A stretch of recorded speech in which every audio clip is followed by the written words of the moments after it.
രാവിലെ ബ്രേക്ക്ഫാസ്റ്റിന് എന്തുണ്ടാക്കുമെന്നൊന്നും ആലോചിക്കേണ്ട. ഇതുപോലൊരു ഉണ്ടപ്പുട്ടുണ്ടാക്കൂ. അത് പല സ്ഥലത്തും പല രീതിയിലാണ് പറയുന്നത്. ചിലയിടത്ത് ഉണ്ടപ്പുട്ടെന്ന് പറയും, ചിലയിടത്ത് കൊഴുക്കട്ട എന്ന് പറയും. അപ്പം പലരും പല രീതിയിലാണ് ഇത് ഉണ്ടാക്കിയെടുക്കുന്നത്.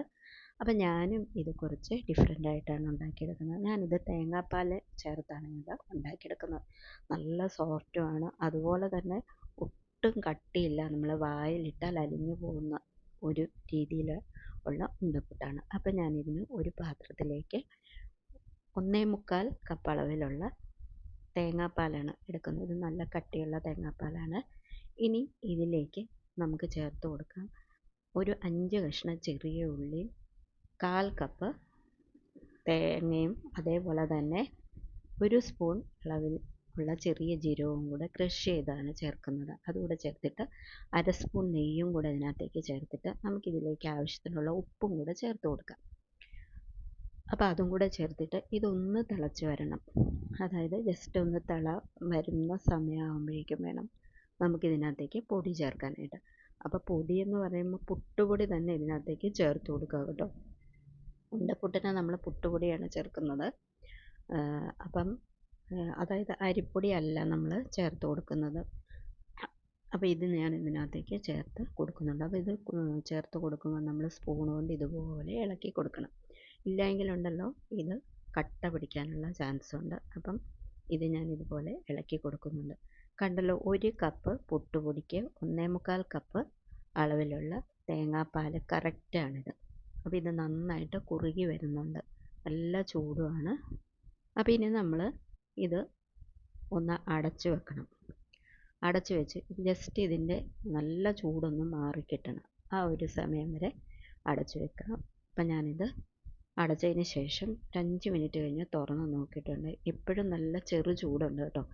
ഈ ചെറു ചൂടോടുകൂടി തന്നെ നമ്മളിത് കൈകൊണ്ട് ഇതുപോലെ ഇളക്കി എടുക്കുക. അപ്പോൾ ഈ സമയത്തൊക്കെ ഉണ്ടല്ലോ നല്ലൊരു മണമാണ് വരുന്നത്. അതായത് നമ്മൾ ഉള്ളിയും തേങ്ങയും ജീരകവും ഒക്കെ ഇതിനകത്ത് ചേർത്തിരിക്കുന്നില്ലേ, അതിൻ്റെ ഒരു നല്ല സ്മെല്ല് വരുന്നുണ്ട്. അപ്പം ഇത് ഞാൻ ഇളക്കി എടുത്തിട്ടുണ്ട്. ഇനി നമുക്കിത് ഉണ്ട ഉരുട്ടി നമുക്ക് എടുക്കാം. അപ്പം വീഡിയോ കണ്ടുകൊണ്ടിരിക്കുന്ന സമയത്ത് കൂട്ടുകാർക്ക് ഈ വീഡിയോ ഇഷ്ടപ്പെടുകയാണെങ്കിൽ എൻ്റെ ചാനലൊന്ന് ലൈക്കും ഹൈപ്പും ചെയ്തിട്ട് ഇതിലെ ഓൾ എന്നുള്ള ഓപ്ഷൻ ക്ലിക്ക് ചെയ്ത് കഴിഞ്ഞാൽ ഞാനിടുന്ന വീഡിയോയുടെ നോട്ടിഫിക്കേഷനൊക്കെ കിട്ടും കേട്ടോ നിങ്ങൾക്ക്. അപ്പോൾ ഇതേ നോക്കൂ, ഞാൻ ഇതുപോലെ ഉരുട്ടിയെടുത്തിട്ടുണ്ട്. അപ്പോൾ ഉരുളകളൊക്കെ അവരവരുടെ ഇഷ്ടത്തിനനുസരിച്ചെടുക്കാം കേട്ടോ. ഞാൻ ഇത്രയും വലിപ്പത്തിലുള്ള ഉരുളകളാണ് എടുക്കുന്നത്. ഇനി നമുക്ക് നേരിട്ട് തന്നെ നമുക്കിത് സ്റ്റീമറിലേക്ക് വെച്ച് കൊടുക്കാം. അപ്പോൾ ഇത് തിളച്ച പാലിനകത്ത് കിടന്ന് വെന്ത പൊടിയായതുകൊണ്ട് ഇത് നന്നായിട്ട് വെന്തിട്ടുണ്ട്. അപ്പോൾ ഇനി നമ്മൾ സ്റ്റീം ചെയ്യുന്നത് ഒരു 5 മുതൽ 7 മിനിറ്റ് വരെ ഒന്ന് സ്റ്റീം ചെയ്ത് എടുത്താൽ മതി. അപ്പോഴേക്കും നമ്മുടെ ഉണ്ടപ്പുട്ട് നന്നായിട്ട് റെഡി ആയിട്ട് കിട്ടും. അപ്പോൾ ഇത് റെഡി ആയിട്ടുണ്ട്. നന്നായിട്ട് സ്റ്റീമൊക്കെ മാറിയിട്ടുണ്ട്. ഇനി നമുക്ക് ഒരു പാത്രത്തിലേക്ക് നമുക്ക് ഇതുപോലെ മാറ്റി കൊടുക്കാം.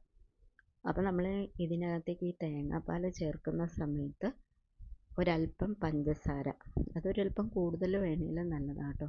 അതുകൂടെ ചേർത്ത് ഇതിനകത്തേക്ക് ഇങ്ങനെ ഉണ്ടാക്കിയാലുണ്ടല്ലോ കുഞ്ഞുങ്ങൾക്ക് സ്കൂളിലൊക്കെ കൊടുത്തു വിടാൻ നല്ലതോ, കുഞ്ഞുങ്ങൾക്ക് ഒത്തിരി ഇഷ്ടപ്പെടുകയും ചെയ്യും.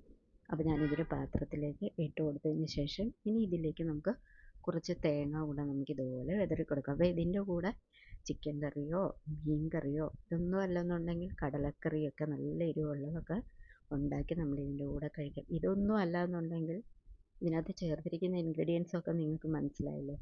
അപ്പോൾ തന്നെ ഇത് വെറുതെയും കഴിക്കാൻ നല്ലതാണ്. അപ്പം ഇതുപോലൊന്ന് നിങ്ങളൊന്ന് ഉണ്ടാക്കി നോക്കൂ. എല്ലാവർക്കും ഇഷ്ടപ്പെടുന്ന ഒരു അടിപൊളി ഒരു വിഭവമാണ്. അപ്പോൾ ഇനി നമുക്ക് ഇതുപോലെ അടുത്തൊരു വീഡിയോയുമായി കാണാം. ബൈ.